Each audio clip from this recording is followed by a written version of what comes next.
Radio. Les Français parlent aux Français. Les carottes sont cuites. Les carottes sont cuites. Sud Radio Berkov dans tous ses états.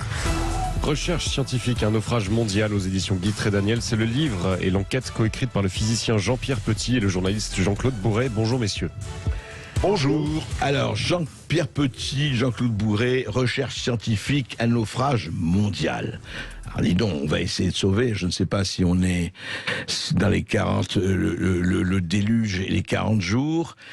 Jean-Pierre Petit, d'abord, je tenais à vous saluer parce qu'il me souvient d'une émission que nous avions faite ensemble il y a 30 ans, quand j'étais sur France 3 et que j'animais une émission qui s'appelait, que je produisais aussi, qui s'appelait Français si vous parliez, et vous étiez venu après 2 livres chez Albin Michel nous parler des humites et des habitants d'outre-univers ou d'outre-monde. Vous vous en rappelez, peut-être ? Oui. Oui. Attendez, on vous entend pas très très bien, Jean-Pierre Petit, il faut se rapprocher peut-être. Je suis sur le micro, là, est-ce que ça marche ? Voilà, ça marche très bien. Bon, ben d'accord, je vais garder le truc. Voilà, c'est pas oui, gardez-le comme ça avec vous. Alors, je suis ravi de vous accueillir ainsi que Jean-Claude Bourret, notre ami journaliste. Et qui a écrit ô combien de bouquins, notamment aussi sur les ovnis, Jean-Claude. Et effectivement, alors, ce livre, Recherche scientifique, un naufrage mondial, vous dites, et c'est vrai, vous avez été depuis très longtemps, vous étiez chercheur au CNRS pendant longtemps, Jean-Pierre Petit, et vous continuez, vous persistez, vous signez dans tout ce qui est cosmologie, astrophysique et physique théorique, et c'est un livre, je le dis, qu'il n'est pas facile à lire, mais qui est passionnant parce que, justement, il explore les frontières. Et vous avez toujours été, ou en tout cas depuis très longtemps, hors passage flouté. Et ça vous a valu quelques déboires, Jean-Pierre Petit. Jean-Pierre Petit, pardon. Oui.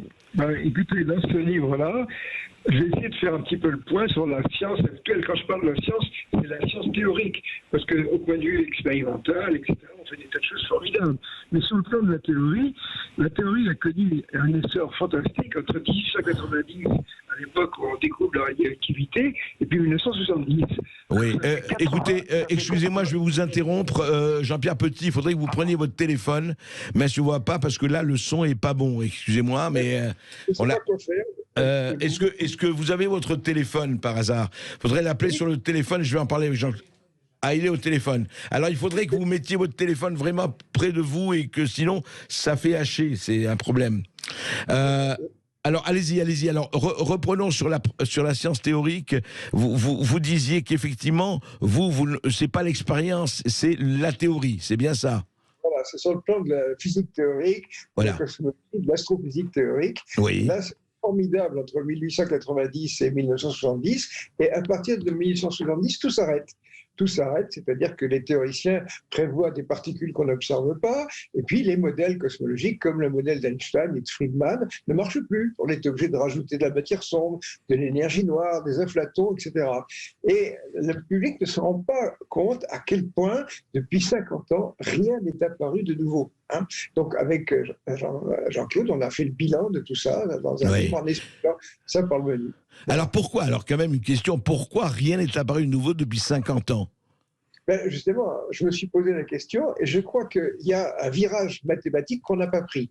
Ce virage, c'est la géométrie, c'est la cosmologie. C'est le fait que l'univers avait une structure géométrique beaucoup plus complexe que ce qu'on pensait, quoi. Ouais. Donc là, ce virage n'a pas été pris et si on ne fait pas ça, ça ne marche plus. Alors vous avez par exemple un objet pour lequel je suis très critique, c'est le trou noir, auquel tout le monde s'accroche. Et dans ce livre, on montre aussi que ce modèle ne tient pas le coup. Donc il y a autre chose. Et cette autre chose, c'est ce que ce que nous avons essayé de construire depuis 30 ans, c'est le modèle Janus. Et le modèle Janus, il se fonde sur une chose, c'est que l'univers, à ce moment-là, a 2 faces, comme le dieu Janus. Il a un endroit, il y a comme le Janus bifront, c'est ça. Voilà, comme Janus Buffon. Alors, ce qui est curieux, d'ailleurs, c'est qu'il y a certains auteurs, comme par exemple Turok, un Canadien, je crois, qui commencent à envisager ça, c'est-à-dire à envisager que l'univers puisse avoir une sorte de jumeau. Tandis que moi, je les ai repliés tous les deux ensemble, et ils dialoguent, etc. Alors, quand même, ce qui est important, c'est que quand on crée des modèles théoriques. La seule chose qui compte, c'est les confirmations observationnelles. Oui. Là, moi, j'en ai dénombré 17. Vous voyez, ça explique pas mal de choses. On ne va pas se rentrer dans le détail. Les gens trouveront ça dans le livre, mais ça mériterait examen. Et alors là où ça ne colle pas, c'est que depuis 8 ans, les portes sont fermées. Les portes sont fermées. Les portes de... les portes des institutions, les portes de la recherche, quelles portes? Des laboratoires, etc. Tout est fermé. Moi, j'écris des lettres, personne ne me répond, quoi. Depuis 8 années. Voilà. Alors, moi, je pense que la science devrait... Jean-Pierre Petit, est-ce que vous ne croyez pas qu'aussi le fait, et alors on va en discuter, vous dites justement vous-même, vous dites quelquefois j'en ai marre des sourires, enfin j'en ai marre, non, j'observe des sourires amusés ou des sourires imbéciles, je ne sais pas, on va pas avoir des sourires amusés ni imbéciles, j'espère, mais est-ce que le fait, et vous en parlez puisque vous persistez, vous signez, vous avez dit, vous savez, on en avait parlé avec les humites, avec les habitants de, voilà, les objets volants non identifiés et leurs habitants. Vous dites aussi dans ce livre, ils nous regardent, ils nous observent, ils sont infiniment supérieurs à nous, ils pourraient effectivement nous écraser d'un revers de main, mais effectivement ils ne le font pas et c'est à nous de nous retrouver.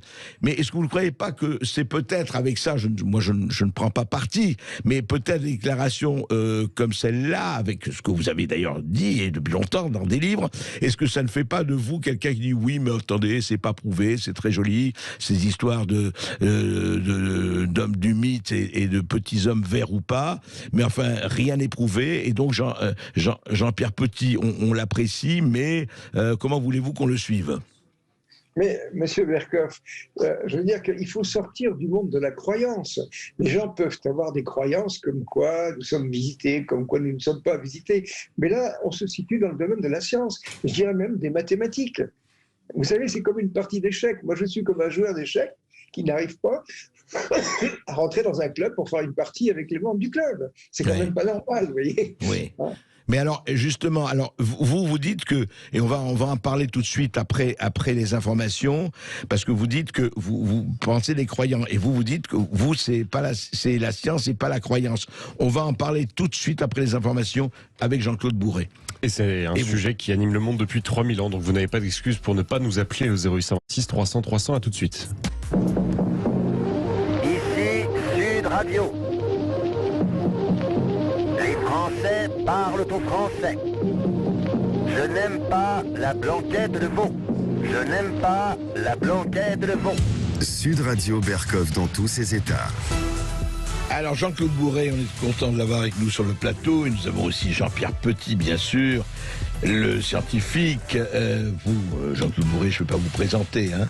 France Inter, France 3, TF1, la 5, RMC, mais aussi le Jean-Claude Bourret écrivain, le Jean-Claude Bourret essayiste, et vous avez vous-même écrit plusieurs livres sur les ovnis, puis vous avez écrit d'autres livres avec Jean-Pierre Petit, mais dites-moi justement, reparlons de ceci. Alors, ce livre était pour dire, là on a bien compris Jean-Pierre Petit qui dit voilà, actuellement il y a un certain nombre de thèses que j'avance avec mes collaborateurs, il y a un certain nombre de thèses qui sont voilà sur le monde, sur l'univers, sur Janus par rapport au trou noir, etc.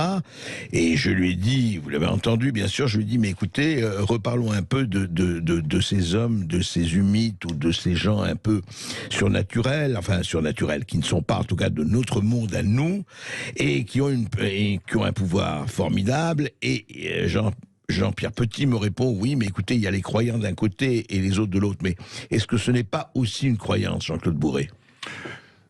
Vous savez, quand j'ai commencé à m'intéresser aux objets volants non identifiés, j'y connaissais évidemment rien, j'étais rédacteur en chef de France Inter, et c'était en 1973. D'accord. J'ai découvert le dossier. Ça m'a beaucoup ouvert l'esprit. Parce qu'il ne vous a pas échappé qu'en ce moment, l'actualité, c'est est-ce qu'on va recevoir une bombe atomique sur la figure de la part des Russes ? La Covid-19, est-ce qu'elle va reprendre à la rentrée ? Et puis, est-ce que le Premier ministre femme va nous permettre d'avoir un niveau de vie supérieur à celui que nous avons actuellement ?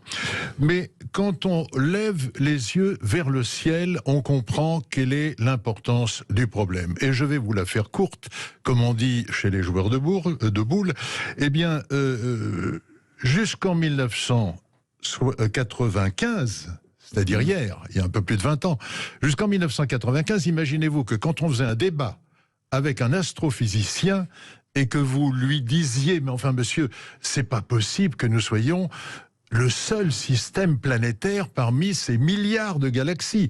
Je rappelle qu'une galaxie, c'est 100 milliards à 1000 milliards d'étoiles qui entraînent un cortège de planètes. Donc c'est incroyable. Il y a 2000 milliards de galaxies. Vous imaginez, c'est des chiffres qu'on peut même pas imaginer. La NASA, d'ailleurs, il y a quelques années, il y a 5 ans, a estimé, écoutez bien le chiffre, le nombre plutôt, la NASA estimait à 60 milliards le nombre de planètes habitable dans notre seule galaxie. Et il y a 2000 milliards de galaxies. Mais tout ça, avant 1995, on ne le savait pas. Les astrophysiciens vous disaient, monsieur Bourret, vous êtes bien gentil, mais moi je suis astrophysicien, je suis tous les soirs dans les plus grands observatoires du monde, on n'a jamais vu la moindre planète tourner autour d'une autre étoile, jusqu'en 1995. Je ne vous parle pas du 16e ou du 17e siècle, je vous parle de la fin du 20e siècle. Bon, alors, qu'est-ce qui s'est passé ? Évidemment, ça a complètement bouleversé les choses, parce qu'on s'est rendu compte qu'il n'y avait pas une étoile, la première planète qu'on a découverte s'appelle 51 Pégasi B. Pourquoi 51 ? Parce qu'elle est à 51 années-lumière de notre système planétaire. Je rappelle qu'une année-lumière, c'est une fusée qui vole à la vitesse de la lumière, c'est-à-dire à 300 000 km par seconde. On en est loin. Hein. Oui, parce qu'à cette vitesse, la masse d'une fusée deviendra infinie, enfin tout. Oui. Bon, et donc, ça représente des distances, ça représente des myriades de civilisations qu'on ne peut même pas imaginer. Mais Jean-Claude Bourret, justement, revenons à la NASA et après 95, comme vous dites. Quand la NASA dit planète habitable, ça veut dire quoi ? Ça veut dire qu'il y a des conditions de pression, de température, d'eau liquide qui correspondent à ce qui est sur la planète Terre. Mais c'est une excellente question que vous posez parce que on fait de l'anthropocentrisme. Donc on s'est dit, s'il n'y a pas exactement les conditions de vie que nous avons, nous, sur la planète Terre, la vie ailleurs n'est pas possible. Mais peut-être qu'elle est possible, peut-être que par des températures... avec d'autres critères, etc. Bien sûr, de moins 30 degrés, on peut... Ou une planète où on respirait que du CO2. Oui, mais alors, et je vais en parler évidemment avec Jean-Pierre Petit aussi, mais Jean-Claude Bourret, le problème, c'est que effectivement, et on peut tous se dire, d'ailleurs, avec les milliers de milliards d'étoiles et les galaxies et cet univers en expansion infinie, pourquoi il n'y aurait que nous, la Terre qui soit habitable et effectivement avec d'autres personnes. Sauf que, on en revient toujours à la même question, mais depuis 50 ans et plus, sauf que aucune preuve tangible, et c'est la science, c'est quand même la preuve, c'est quand même l'expérimentation et le renouvellement de l'expérimentation, il n'y a jamais eu l'ombre du commencement d'une preuve. Alors, il y a eu Roswell. Non, je suis pas d'accord là, je suis pas d'accord du tout. D'accord. Du tout. Vous savez, je rigole parce que j'ai 80 ans passés, donc je vois l'évolution de la vie, et je vois beaucoup de gens qui sont passionnés par les ovnis, qui ont 30, 40, 50, 60 ans, bien sûr, qui disent, on attend les révélations du Pentagone, qui a un dossier secret sur les ovnis, on attend ça. Mais moi, j'ai relu mes premiers livres, qui viennent d'être republiés d'ailleurs. Oui. Mes premiers livres qui datent de 74. Qu'est-ce qu'il y avait dans ces livres ?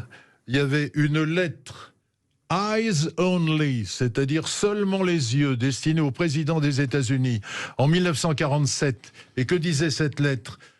Monsieur le Président, les ovnis sont quelque chose de réel. Ce n'est pas une arme secrète d'un quelconque pays de cette planète. 1947. Mais qui a écrit cette lettre ? Le chef d'état-major de l'armée des États-Unis. Et il y a la photocopie dans mes premiers bouquins. Et aujourd'hui, on dit « Ah, on attend les preuves. » Mais c'est quoi les preuves ? Tu veux un extraterrestre dans ton lit le soir ? Non, c'est ridicule. Il y a une inculture connaissant de Jean-Claude, je sais qu'on ne va pas s'accorder là-dessus. Mais c'est pas parce qu'un chef d'état-major a écrit une lettre dont vous avez la photocopie que ça veut dire que l'OVNI existe. C'est ça. Et je voudrais vraiment, parce que c'est important ça. Moi, je ne nie pas la chose. Vous savez, en fait, on est dans dans l'athée face aux croyants. Et vous disiez, croyants, Dieu existe. L'athée vous dit, Dieu n'existe pas. Donnez-moi la preuve que Dieu existe, dit l'athée. Et le croyant dit, mais attendez, je peux vous donner des tas de preuves. Et bon, on en a discuté Non, mais pendant vous des avez siècles. la preuve scientifique, Oui. qui est la spécialité de Jean-Pierre Petit, Oui. et vous avez la preuve judiciaire. Est-ce que je peux... Alors, Jean-Pierre Petit, on vous écoute. Voilà, j'aimerais intervenir parce que dans un débat comme celui-là, il ne s'agit pas de se situer sur le domaine de la croyance en disant j'y crois ou j'y crois pas. Il faut se poser la question, est-ce que les voyages interstellaires sont faisables, oui ou non? Alors, avec la physique telle qu'on la conçoit actuellement, avec cette limitation à 300 000 km par seconde, eh bien, il faut 40 ans aller, 40 ans en retour pour aller vers la plus proche étoile. Donc, il y a un scepticisme qui découle de ça. Alors, qu'est-ce qui se passe dans le modèle Janus? Ça change tout. C'est-à-dire que dans le modèle Janus, il y a 2 distances possibles, il y a 2 vitesses de lumière possibles. Et si un véhicule arrive à inverser sa masse, à ce moment-là, les distances sont divisées par 100 et la vitesse de lumière multipliée par 10. Donc, on gagne un facteur 1000 sur le temps de voyage. Donc, les voyages interstellaires sont bien impossibles. Je m'arrête là. Je pense que c'est la seule chose à dire. Dire, voilà, avec ce modèle qui, quand même, arrive à résoudre beaucoup de problèmes en astrophysique, pratiquement la majorité, eh bien, à ce moment-là, les voyages interstellaires sont non impossibles. Alors, est-ce que, parce que c'est une conclusion afférente à ce modèle, est-ce qu'on doit fermer la porte à ce travail? C'est aberrant. Ok. Je comprends. Oui, non, mais ça... Juste un mot, parce que ce que vient de dire Jean-Pierre Petit est essentiel. C'est-à-dire que dans notre livre, qui est fait à 99% évidemment par l'intelligence de Jean-Pierre Petit, il explique ce qu'est son modèle Janus, parce qu'il s'est rendu compte que la physique tournait en rond depuis 1970. Elle a inventé des tas de trucs, la théorie des cordes, la matière noire, tout ça qu'on n'arrive pas à observer.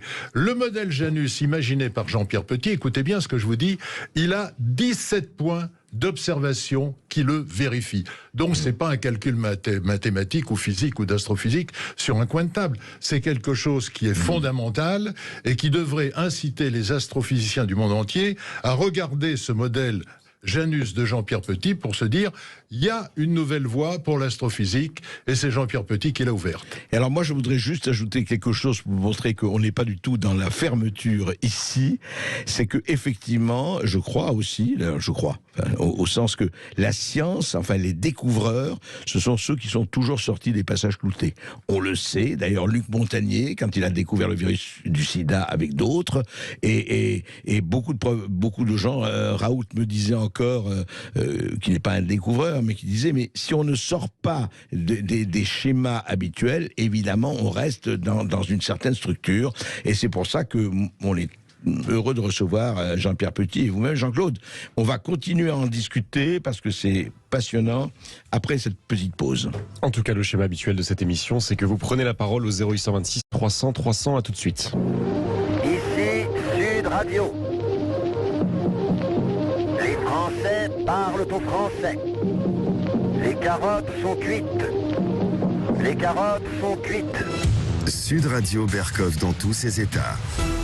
Et un livre qui nous met dans tous nos états, recherche scientifique à naufrage mondial, Jean-Pierre Petit, Jean-Claude Bourret. Et je voudrais signaler, Jean-Pierre Petit, je voudrais vous féliciter aussi pour le texte, bon, avec Jean-Claude Bourret, les entretiens, mais alors pour vos dessins. C'est un texte truffé de BD, de dessins et de portraits. Remarquable. Je savais que vous étiez un scientifique, je ne savais pas que vous étiez... Écoutez, Jean-Claude Bourret m'a dit que vous aviez fait la Bible en BD, malheureusement je ne savais pas, mais je vais me le procurer très vite. En tout cas, c'est un livre vraiment à regarder autant qu'à lire. Alors, on était en train de parler de, justement, du Janus, etc. Alors, moi, je voudrais, Jean-Claude Bourret, au fond... expliquer un peu cette espèce, le but du livre, parce que c'est pas un livre facile, je le dis, mais c'est un livre vraiment très intéressant parce que ça explose des frontières, ça expose et ça explose aussi des frontières qui méritent de visiter. Écoutez, vous dites c'est pas un livre facile, je me permets de vous contredire un peu, parce que je l'ai relu hier soir. Oui. Vous savez, quand on travaille là-dessus pendant des mois et des mois, on ne sait plus quelle est la page 10 ni la page 17. Oui. C'est vrai qu'il y a des pages, mais très peu, où il y a des formules mathématiques, c'est pour montrer le sérieux des travaux de Jean-Pierre Petit et pour que les scientifiques qui ont le niveau maths sup ou maths spé minimum puissent vérifier la réalité de ce que dit et écrit Jean-Pierre Petit. Moi, je crois que Jean-Pierre Petit fait progresser l'astrophysique de façon considérable. Pourquoi ? Parce que il y a 50 ans, il s'est intéressé aux objets volants non identifiés via la MHD, la magnéto-hydrodynamique, et j'aimerais, si vous le permettez, qu'il nous dise quand même un mot de ce qui s'est passé avec Poutine et les fusées, parce qu'on retrouve Jean-Pierre Petit. Oui, je sais. Alors, on va absolument, et j'allais vous poser la question tout à fait par rapport effectivement au sonique, hein. À l'hypersonique. Vous en parlez dans votre livre, Jean-Pierre Petit. Ça, c'est tout à fait passionnant. Il a raison, Jean-Claude Bourré, d'y revenir sur ce que vous aviez annoncé il y a 30 ans. C'est pour montrer le sérieux de Jean-Pierre Petit, parce que la MHT, la magnéto-hydrodynamique, je me souviens, il avait fait son expérience en direct sur TF1 avec les frères Bogdanov. Il avait montré comment, en générant un courant autour d'un solide, les particules ne tapaient plus le solide, donc ça expliquait qu'on voit des ovnis qui volaient à des milliers de kilomètres/heure dans l'atmosphère sans ondes supersoniques. Mais je voudrais qu'il ça a été piqué par les soviétiques. Alors justement, on va le laisser expliquer cela, mais je voudrais d'abord que Jean-Pierre Petit, vous nous expliquez la MHD. C'est quoi la MHD ? Je vais seulement déjà faire une petite remarque simplement. Oui. Vous voyez, Claude Bourrel me rappelait qu'un jour il avait rencontré le directeur général du CNRS il y a pas mal de temps en lui disant qu'est-ce que vous pensez de Jean-Pierre Petit ? Il avait répondu c'est un fou. Hein. Maintenant, si on cherche dans nos dossiers CNRS, on trouve la réponse d'un expert à une question qu'on lui posait qui était la suivante. Ce type-là veut faire marcher des engins à vitesse supersonique sans onde de choc, est-ce qu'il est malade ? Et la réponse était non, je pense qu'il a toute sa tête. Alors vous voyez, c'est extraordinaire quand on sort des clous, mais on passe carrément pour un fou. Oui. Alors, vous n'êtes pas le premier de ce point de vue-là, oui. Alors, de quoi il s'agit avec la MHD, justement, Jean-Pierre Petit ? Il y a une chose, c'est que lorsque vous vous promenez dans un fluide, vous prenez les molécules qui viennent vous taper sur le bout du nez. Hein, et c'est une sorte de mécanisme des fluides passifs. Vous ne pouvez rien faire. C'est un peu comme si vous couriez dans la pluie, vous prenez les gouttes d'eau sur le nez. Quoi. Alors la réponse, c'est que si on arrive à ioniser ce gaz et qu'on agit dessus avec une décharge électrique et un champ magnétique, on arrive à agir sur ce fluide. Alors si on arrive à agir sur ce fluide, eh bien, on lui fait faire ce qu'on veut. Va à droite, va à gauche, passe par ici, passe par là. Bon, ça... moi, j'avais commencé à faire des expériences comme ça en 1965 avec une soufflerie supersonique qui crachait du gaz à 10 000 degrés. Donc, il y avait déjà des expériences absolument fantastiques. Donc, tout ça, lorsque j'ai, eu ces idées-là, eh bien, j'ai commencé par faire des sciences hydrauliques.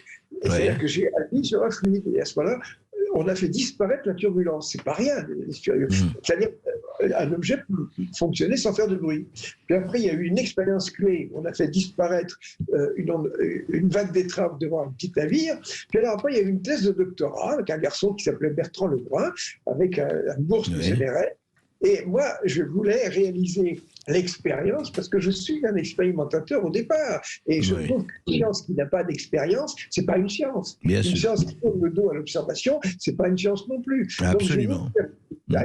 Donc, j'avais rencontré Pierre Papon, qui était directeur général du CNRS. J'ai réussi à le convaincre. Hein. Alors, il avait mis là-dessus un homme charmant qui s'appelait Combarnous, qui est décédé en 2012, et on avait monté un contrat là-dessus.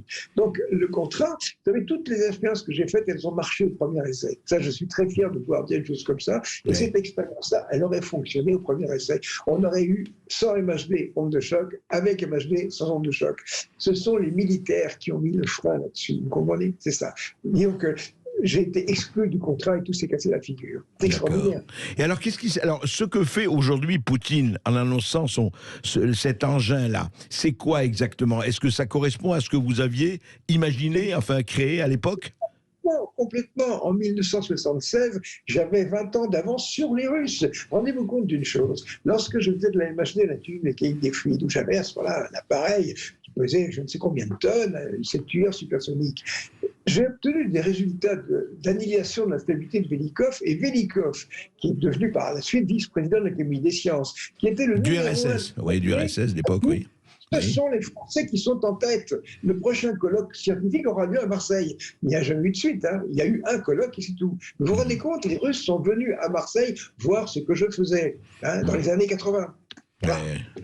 Alors après, il se trouve que j'ai continué à faire des travaux de ce genre dans des gaz à raréfier. Alors les gaz à raréfier, ça permet de faire des expériences dans une chambre de bonne. Je me rappelle un homme qui s'appelle Christian Nazek, qui était responsable des mesures à Mururoa, et un jour il va à Novosibirsk en Sibérie, et qui est au centre de la MHD russe. Et à ce moment-là, il tombe sur un Russe qui lui dit « Vous êtes français ? Oui. Vous connaissez Jean-Pierre Petit ? Oui. Jean-Pierre Petit, suppression de la stabilité de Velikov dans chambre de bonne. Je suis connu en Russie. Et je peux vous dire une chose qui peut vous paraître complètement aberrante. Sans les découvertes que j'ai faites, les engins russes ne fonctionneraient pas. C'est tout.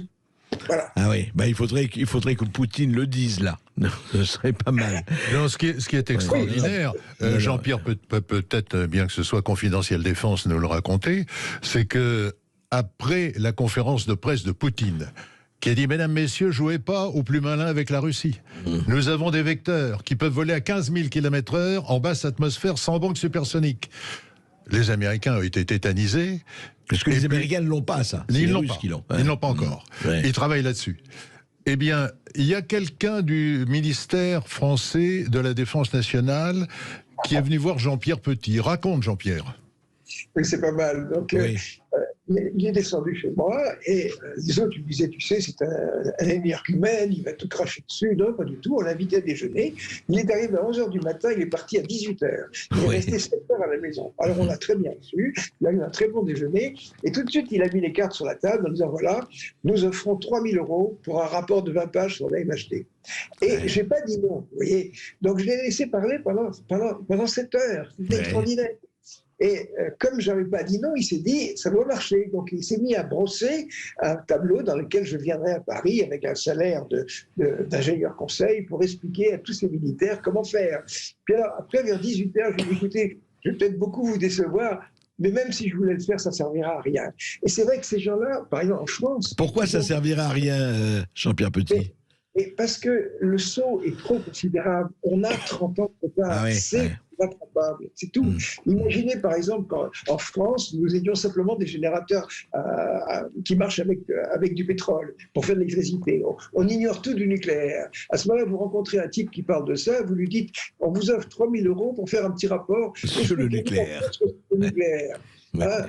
Et combien de temps on va mettre pour rattraper ça ? La réponse, ce serait 1000 personnes pendant 20 ans, avec un bon paquet de milliards. Et la MHD, c'est pareil. Il y a un nombre de problèmes technologiques que vous ne pouvez pas imaginer. Donc, imaginez qu'on puisse recycler les petits Français, ça ne sert à rien. C'est tout. Moi, ça m'a fait rire. À la fois, c'est drôle, puis à la fois, c'est triste. Moi, je ne visais pas de faire des armes hypersoniques, mais enfin, on était en pointe sur le plan mondial. Et actuellement, en cosmologie, en France, on est en pointe au niveau international. On va rater ce train une deuxième fois. Écoutez, très intéressant, on va en parler avec les auditeurs de Sud Radio. Augustin, je crois que c'est tout de suite. Vous nous appelez au 0826 300 300. Tout de suite, il nous reste une demi-heure. Ici Sud Radio. Les Français parlent au français. Je n'aime pas la blanquette de veau. Je n'aime pas la blanquette de veau. Sud Radio Berkov dans tous ses états. Et je rappellerai, Jean-Pierre Petit et à Jean-Claude Bourré, que vous avez mis un exergue, Jean-Pierre Petit, à l'un de vos ouvrages qui s'appelait Le Topologicon. On ne va pas en parler aujourd'hui, mais vous disiez en exergue, il est déconseillé de lire cet ouvrage le soir avant de s'endormir, après un repas trop riche ou quand on est sûr de rien, car ça ne ferait qu'aggraver les choses. Eh bien, je crois que pour ce livre, au contraire, c'est parce qu'on est sûr de rien qu'il faudrait le lire, parce que ça ne ferait que simplifier les choses, je crois. Et il faut toujours faire l'effort vers la simplification, parce qu'il est compliqué, la simplification. Augustin, je crois qu'on a des auditeurs. Absolument, ça appelle beaucoup, et vous continuez à nous appeler au 0826 300 300, et nous sommes avec Christophe qui nous appelle des Hauts-de-Seine. Bonjour Christophe. Bonjour Christophe. Bonjour à tous, bonjour. On vous écoute. Écoutez, d'abord je voulais saluer ce magnifique casting qui est magnifique, tout simplement. Je voulais donc saluer dans l'ordre Monsieur Bourret, Monsieur Petit et vous, Monsieur Berkoff. Pour moi, c'est super de vous voir tous ensemble pour discuter de ces sujets. Ma question sera double. La première porte sur je vais faire court, disons le mur dogmatique contre lequel s'est heurté Monsieur Petit dans ses recherches, qui explique le retard dont vous parliez précédemment et que la Russie a rattrapé. J'ai envie d'ajouter que la Russie n'a pas piqué la technologie MHD, puisque Jean-Pierre Petit publiait ses recherches. C'est simplement la Russie qui a pris le relais. Je vais ajouter à ce sujet que, par exemple, en Russie, il y a une chaîne de télé qui tourne en permanence sur le sujet des ovnis. Il n'y a pas de dogme à ce sujet. Et voilà. Et cela amène à une certaine ouverture d'esprit contre laquelle, j'ai l'impression, lutte une certaine partie de la science française. Et c'est ma première question. Est-ce que ça expliquerait pas ceci, cela? Et pardon de m'emballer, mais par répercussion, finalement, de l'application dans le domaine militaire de ces découvertes qui auraient dû être pour le bien commun, quoi. Et cette perte de contrôle aussi par ailleurs. Alors Jean-Pierre Petit, peut-être, et Jean-Claude, ensuite, le mur dogmatique, dit Christophe, auquel vous êtes heurté. Vous savez, ce mur dogmatique, il est dans tous les domaines. Rappelez-vous, quand on doutait du fait que les plus lourds que l'air pouvaient voler, alors que les pigeons volaient, et qu'ils étaient plus lourds que l'air. On trouve ça partout. On peut vous citer des choses actuelles, par exemple, rien que dans les mathématiques actuellement. Il y a une partie des mathématiques qui s'appelle l'algèbre géométrique. Et avec Nathalie Deberg, qui est mathématicienne, avec qui je travaille, nous sommes extrêmement intéressés par cette voie-là. Bon, c'est quelque chose qui est basé au départ sur des découvertes de Clifford au 19e siècle, qui a été repris dans les années 70 par un Américain, mais dans son livre, il raconte qu'il a passé 20 ans dans un désert. Quand on amène des nouvelles, ça ne passe pas. Ça, dans tous les domaines, que ce soit les domaines expérimentaux, que ce soit les domaines observationnels. Regardez l'époque où les gens disaient on ne peut pas croire que les météorites tombent du ciel, parce que les pierres ne peuvent pas tomber du ciel. Il y a toujours une raison logique qui fait qu'on se bloque. Donc, à la limite, une idée neuve qui passe tout de suite, c'est presque anormal. Je crois que c'est là la réponse. Mais Jean-Claude, vous vouliez ajouter quelque chose là-dessus? Je crois que nous sommes face au fonctionnement de l'humanité. L'humanité ne comprend pas quel est son destin. Pourquoi je suis né? Qu'est-ce que je fais sur la planète Terre? Quel est le sens de ma vie? Alors, vous avez évidemment les religions qui donnent un prêt-à-penser, et on voit à quel point c'est difficile de faire cohabiter ces religions et de faire cohabiter ces religions avec l'humain. Et puis vous avez ceux comme Jean-Pierre Petit qui ont la liberté que nous a donnée l'intelligence qui nous a créés, que je n'appellerai pas Dieu parce que je n'ai pas d'estampille sous les yeux, mais nous sommes sur la planète Terre avec un cerveau. Chacun d'entre nous a une puissance considérable qui est située entre ses deux oreilles. Ça s'appelle le cerveau. Mais malheureusement, on ne l'utilise que à 1 ou 2%. Alors Jean-Pierre Petit, je voudrais ajouter, que pensez-vous, c'était la seconde partie de la question de Christophe, de l'usage militaire qui en est fait? Parce qu'on a eu toujours ça, vous savez, c'était les Oppenheimer, c'était Einstein, etc., la bombe atomique. Est-ce qu'on peut éviter cela et ne pas oublier qu'Internet est né parce qu'il voulait se protéger justement des bombardements atomiques ou d'une guerre atomique? Et c'est un dilemme, vous en pensez quoi vous-même? Vous savez, il n'y a pas de découverte scientifique, même sur le plan théorique, qui n'ait pas d'application militaire. Ça n'existe pas. Par exemple, actuellement, vous voyez ce modèle cosmologique. Ce modèle cosmologique, il prône qu'il doit exister une masse négative. Alors, s'il existe une masse négative, peut-être qu'on pourrait transformer une masse positive en masse négative. Et comme ça, on pourrait effectuer des voyages. Mais si on se met à manipuler la masse, justement, avec des phénomènes quantiques, on va peut-être pouvoir inverser la charge électrique. Et si on inverse la charge électrique, on transforme 1 kilo de matière en antimatière. Et une bombe en antimatière, c'est incroyablement plus puissant qu'une bombe à fusion. Alors, oui, déjà, quand on est arrivé à la bombe atomique, quand on est arrivé au stock de bombes à hydrogène actuellement, on est dans l'aberration la plus totale. Maintenant, avec ces bombes, avec une seule bombe, on détruit toute vie sur Terre. Une seule. Qu'est-ce qu'on fait? Il n'y a pas de physique sans application militaire. Il faut réfléchir. C'est un problème de société. C'est pas le scientifique qui répond. Bien sûr. c'est que j'aurais refusé de travailler sur une application militaire. Vous savez, j'ai travaillé avec le mathématicien André Lichner-Horvitz. J'ai surtout été très lié avec Alexandre Grothendieck, dont vous connaissez le nom. Oui, tout à fait.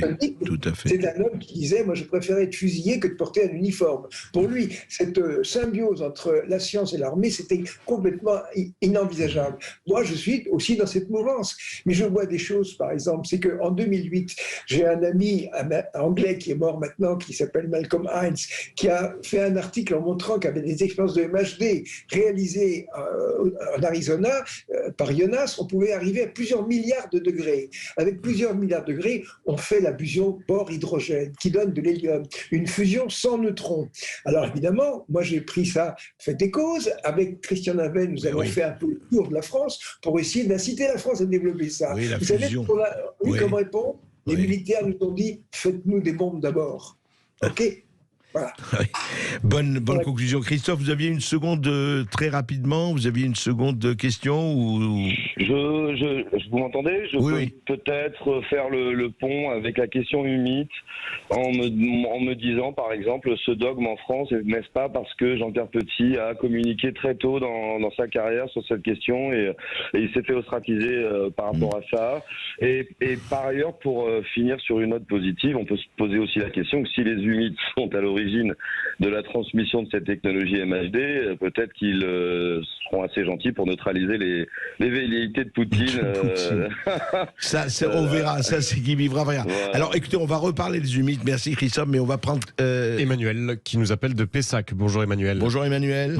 Bonjour André, bonjour à vous tous. Je suis ravi d'intervenir parce que moi j'ai grandi avec le club Dorothée et justement les frères Bogdanov et Monsieur Bourré. Donc moi je suis passionné de ces sujets depuis longtemps.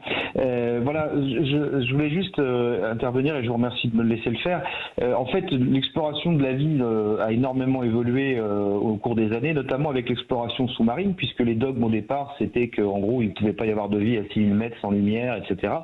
Les explorations sous-marines ont permis de chercher d'autres critères qui permettent de trouver de la vie ailleurs, puisqu'on a découvert qu'il y avait de la vie effectivement sans lumière ou des bactéries qui vivent dans des bains d'acide pas possible. Après, tout dépend ce qu'on met sous le terme vie, mais en tout cas, ça a fait énormément évoluer cette recherche à ce niveau-là. Moi, j'ai simplement, je suis pas croyant, c'est pas le problème. C'est que si on prend juste un principe mathématique, comme l'a exposé Monsieur Bourré tout à l'heure, si on prend une infime possibilité d'avoir de la vie, mathématiquement, c'est impossible qu'on soit les seuls. Enfin, pour moi, c'est en tout cas ce que je pense, parce que effectivement, les probabilités sont ce qu'elles sont, mais au vu des milliards de galaxies, de planètes, etc., ce serait quand même assez prétentieux de penser qu'on est tout seul. Après, imaginez qu'une civilisation ait pu naître ailleurs et qu'elle ait juste 1000 ans d'avance sur notre évolution industrielle. Il faut savoir qu'en 300 ans, on est passé de la calèche à l'exploration spatiale. Imaginez à quel niveau elle en serait aujourd'hui. Donc, ça paraît pas délirant de penser qu'effectivement, il puisse y avoir des gens qui ont autre chose, qui ont évolué bien plus tôt que nous et du coup sur d'autres... c'est la grande question. Voilà, c'est la grande question. Mais ne serait-ce que 1000 ans, ce qui est rien au niveau de l'histoire, ne serait-ce que 1000 ans d'avance sur une révolution industrielle telle que la nôtre, ça donnerait des choses complètement dingues. Je finis, donc il y a énormément de pilotes de chasse, des témoignages que je suis de pilotes de chasse, de pilotes d'aviation qui effectivement, quand ils sont à la retraite, parce qu'ils ont interdiction totale de parler de ce genre de choses, ont des témoignages qui sont assez troublants. Et j'aimerais savoir, justement, je voudrais poser la question à vos deux invités, parce que ça ressemble un petit peu à ce qui est arrivé à Tesla. Au niveau de ses recherches, de ses découvertes, faut savoir qu'on lui a brûlé 3 fois son laboratoire, il a fini dans la misère, mais que tous ces dossiers ont été récupérés par la CIA. Donc c'est assez intéressant de savoir qu'on nous a quand même bloqué toute une partie de ces découvertes, mais qui ont été exploitées en revanche pour d'autres. D'accord. Je finis juste sur une citation. Oui, faites vite parce que nous avons beaucoup de monde, Emmanuel. Merci beaucoup. Oui, j'essaye de faire vite à chaque fois. Et je reprendrai une citation de Rabelais qui dit « Science sans conscience n'est que ruine de l'âme ». On est un petit peu à la croisée des du chemin. Je vous remercie Certes. beaucoup et bon courage à tous. C'est moi. Oui, Jean-Pierre Petit. Alors, reparlons de cela parce que vous avez, je ne rappellerai pas vos livres sur les humides que beaucoup de gens connaissent, mais ils pourraient s'y référer, etc. Au fond, on revient là. C'est une question de probabilité, vous diriez. Et qu'est-ce qui vous fait dire? Parce que je voudrais qu'on revienne là-dessus parce que c'est quelque chose sur lequel on vous a beaucoup interrogé, on a beaucoup polémiqué avec vous, on vous a beaucoup contesté. Mais qu'est-ce qui vous fait dire, et c'est vraiment intéressant, qu'ils ont, je sais pas si ils ont 1000 ans d'avance sur nous ou pas, comme dit Emmanuel, mais qu'est-ce qui fait que ce seraient des créatures beaucoup plus avancées que nous, à votre avis? Écoutez, déjà, il y a une différence énorme. Imaginez que tout d'un coup, la Terre, voisine de la planète Mars, s'aperçoive que les Martiens, finalement, ce sont des gens qui sont un peu comme des singes améliorés, quoi, un peu des préhominiens. Mais qu'est-ce qu'on ferait? Mais on ferait la conquête de la planète Mars, on s'approprierait. C'est ce qu'on fait, c'est ce qu'on va faire.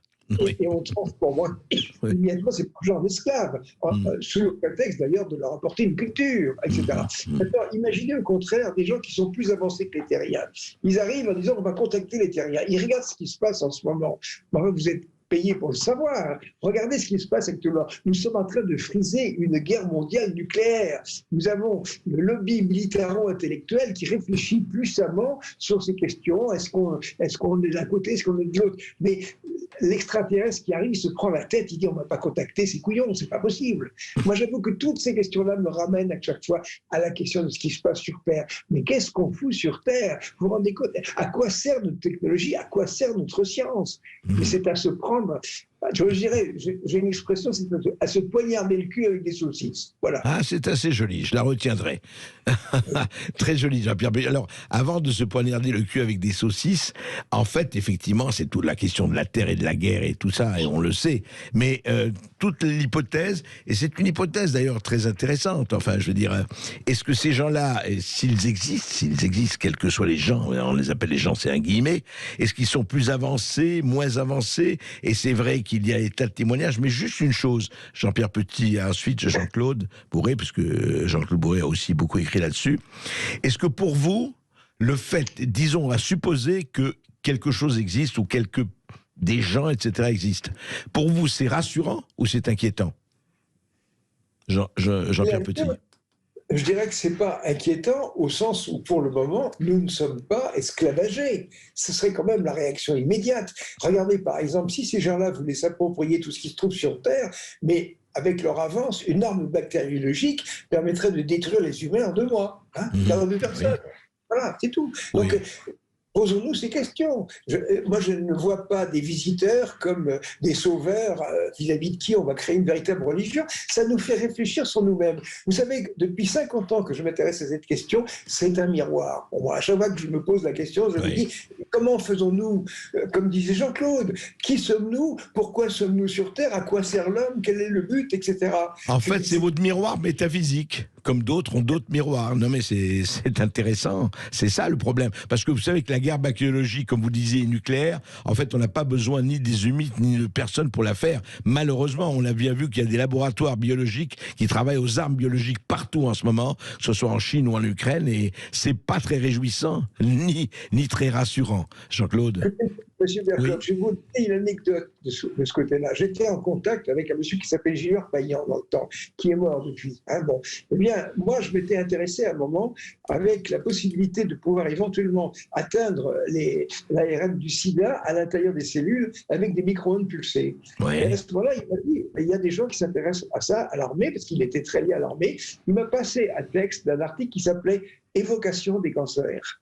Ça, c'était il y a 30 ans. Il y a 30 ans, des militaires français réfléchissaient aux armes cancérigènes. Alors, vous avez les armes bactériologiques, mais les armes cancérigènes, c'est extraordinaire, parce que vous pouvez rendre quelqu'un malade, il va mourir dans 3 ans, 4 ans, sans laisser de traces. Oui, et actuellement, vous avez les armes météorologiques, vous avez les armes sismiques, dans lesquelles on fait porter le chapeau par la nature. N'est-ce pas extraordinaire, un truc pareil? Et les armes météorologiques, c'est pareil. Si tout d'un coup, il y a une arme météorologique qui crée des dégâts considérables, on dira c'est la nature qui l'a faite, c'est tout. Oui, très terrible, très préoccupant tout ça. On se retrouve juste après une petite pause. Et ça passionne nos auditeurs qui nous appellent au 0826 300 300. À tout de suite. radio. Les Français parlent au français. Les carottes sont cuites. Les carottes sont cuites. Sud Radio Berkov dans tous ses états. Et tout de suite Stéphane qui nous appelle de Guingamp. Bonjour Stéphane. Bonjour. Bonjour Stéphane. Écoutez, je suis super content de vous entendre. Ça me fait vraiment plaisir. C'est la première fois que je vous appelle. Bon, effectivement, je vous appelle surtout parce qu'il y a monsieur Jean-Claude Bourré. Pardon, excusez-moi. Non, je déconne. C'était vraiment pas déconner. Non. J'espère que pour déconner, il est bien, de Jean-Claude Bourré. Hein. Il est top, il est top. Non, je déconne, voilà. Je vous appelle vraiment pour une question, la question suivante. Vous voyez, on est dans un monde de menteurs aujourd'hui. Vous voyez, c'est le mensonge est de mise. Et pour faire la différence aujourd'hui entre la doxa et le conspirationnisme, c'est extrêmement compliqué. Et je voudrais vraiment poser cette question à monsieur Bourré. Comment on peut faire pour croire aux extraterrestres avec cette doxa? On regarde le ciel. On regarde le ciel, mais bon, voilà, on voit beaucoup de, je dirais, de fake news dans le ciel. Il n'y a pas de fake news, il y a une observation tout à fait objective. Vous savez, je me souviens d'un débat que j'ai fait à Lille devant 2000 personnes.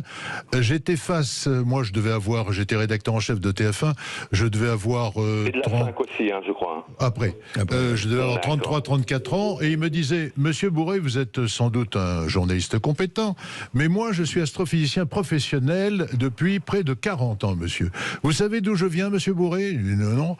Je viens de tel observatoire avec un miroir de 5 mètres et on n'a jamais vu, monsieur Bourré, la moindre planète tourner autour d'une autre étoile. C'était en 1981 ou 82, un truc comme ça.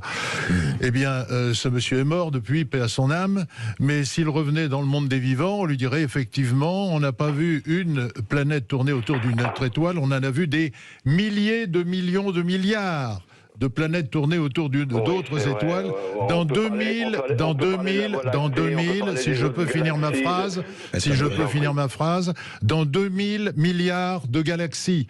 2000 milliards de galaxies. Une galaxie, c'est 100 milliards à 1000 milliards d'étoiles qui entraînent toutes plusieurs planètes. Comment imaginer que nous sommes seuls dans cet univers? Et Jean-Pierre Petit, avec son modèle cosmologique qui s'appuie sur 17 observations visuelles qui le confirment, alors que le modèle mainstream, le modèle qui est admis par tout le monde, ne reçoit aucune confirmation observationnelle, eh bien son modèle permet de comprendre comment une civilisation extraterrestre peut nous rendre visite, puisque c'est un facteur 1000 en passant par l'univers de masse négative qu'il explique très bien dans notre dernier livre, Recherche scientifique. Un naufrage mondial, c'est bien.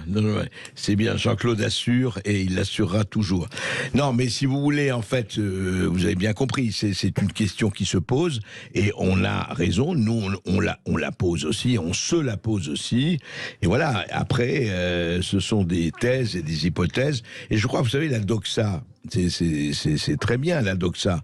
Après, à un moment donné, alors on peut espérer, mais peut-être pas demain ou après-demain, il y aura quelque chose qui va effectivement acter ceci ou pas. Vous savez, les choses arrivent quand elles arrivent. Et encore une fois, je ne veux pas faire des comparaisons obscènes, ou en tout cas malvenues. Mais rappelons-nous quand même que quand Galilée a osé dire que la Terre tournait, on lui a dit, écoute, tu as intérêt à la fermer, parce que sinon, il va se passer des choses pour toi désagréables. Et il a dit, et pour si mauvais. Et pourtant, elle tourne. Alors, je ne veux pas comparer Jean-Pierre Petit à Galilée, loin de moi cette idée ou cette thèse, mais quand même, disons, laissons ouverte la chose. Moi, ce que je ne comprends pas, c'est qu'on dise non, attendez, vous êtes tous des imbéciles, vous dites n'importe quoi, vous faites du charlatanisme, et on l'a entendu, le mot charlatan auprès de certains médecins, que les médecins de plateau aient traité d'autres charlatans, on l'a entendu ça. Donc voilà, je crois qu'il faut rester ouvert, et puis il n'y a pas besoin de dire j'y crois ou j'y crois pas, c'est pas le problème. On observe, on verra bien. Merci Stéphane, en tout cas cette émission est un ovni en tant que tel, puisque je n'avais jamais entendu André parler italien. Bon, écoute, c'est fait. Et nous sommes avec très bien. Sonia qui nous appelle de Perpignan. Bonjour Sonia. Oui, bonjour Sonia. Oui, bonjour André, merci de me laisser la parole. Il nous reste 2 minutes. Bonjour Jean-Claude Bourré et monsieur Petit aussi, bonjour. Je suis très honorée de parler avec vous et je vous admire beaucoup. J'ai lu de nombreux livres, notamment de témoins, de soucoupes volantes. Moi-même, j'en ai vu une à Gagny. Je ne sais plus si c'était en 1980 ou enfin dans ces eaux-là. Oui. Avec mes 2 enfants, nous avons vu par la fenêtre de la chambre à coucher. Et c'était à quelques mètres de nous et ça ne bougeait pas. C'était silencieux. Après, ça dansait un peu. Après, c'est parti à une vitesse fulgurante. Et on ressentait quelque chose en observant cela. On ressentait quelque chose d'anormal. Pas qui faisait peur, mais d'anormal. Vous voyez, j'en suis encore bouleversée. Alors que je ne comprends pas, lorsque les gens ont ce petit sourire narquois, ils n'ont qu'à lire. Moi, j'ai lu beaucoup de livres. J'ai lu un livre de Jimmy Gueux. Vous devez sûrement connaître Jimmy Gueux. J'ai lu des livres de lui. J'ai lu des tas de livres de témoins visuels. Et donc, je ne sais pas pourquoi ils ont ce... Donc, Sonia, vous avez conscience de ça. Je voudrais que Jean-Pierre Petit réponde à Sonia par rapport à ça. Soucoupe volante ou autre, est-ce qu'il y a des vecteurs, en fait, ou c'est pas le problème, Jean-Pierre Petit? Quelle est la question? La question, est-ce que, par exemple, Sonia a parlé d'une soucoupe volante. Est-ce qu'il y a est-ce que soucoupe volante, pour vous, est-ce qu'il y a des vecteurs différents de la présence ou de la visite de tel ou des humides, par exemple, où il n'y a pas d'instrument précis qu'on pourrait définir? Mais vous savez, il y a l'aspect testimonial, les témoignages, les observations, là il y en a des millions. Et puis il y a l'aspect scientifique fondamental, est-ce que c'est faisable? Et c'est ça la question sur laquelle on doit recentrer le débat. Moi si un jour j'étais admis pour parler à l'Académie des sciences, je ne viendrais pas leur faire un prêche en leur expliquant qu'il faut à ce moment-là croire à ceci, croire à cela. Je leur montrerai des mathématiques en disant écoutez ça fonctionne. Imaginez que des gens habitent sur une île en plein milieu du Pacifique, ils n'ont jamais vu personne. Et tout d'un coup il y en a qui disent j'ai vu passer des avions. Ah, les avions, les autres diront, mais non, ça n'existe pas, c'est pas possible. Puis un jour, un type fait un modèle réduit, il essaie de le faire planer, il dit, regardez, ça peut voler. C'est ça qu'on fait. On est en train d'essayer d'étudier la faisabilité des choses. C'est ça la réponse à donner. C'est pas de savoir si ces gens ont 3 orteils ou 6. Ça, on s'en fout. Tout à fait. Eh bien, écoutez, en tout cas, la question est ouverte. Merci d'y avoir répondu. Merci à Jean-Claude Bourret, merci à Jean-Pierre Petit, et nous allons continuer à parler de cela. Et merci à nos auditeurs qui nous ont appelés. Et votre livre Recherche scientifique, un naufrage mondial aux éditions Guy Trédaniel. Et puis dans un instant, comme tous les jours, Brigitte Lahaye.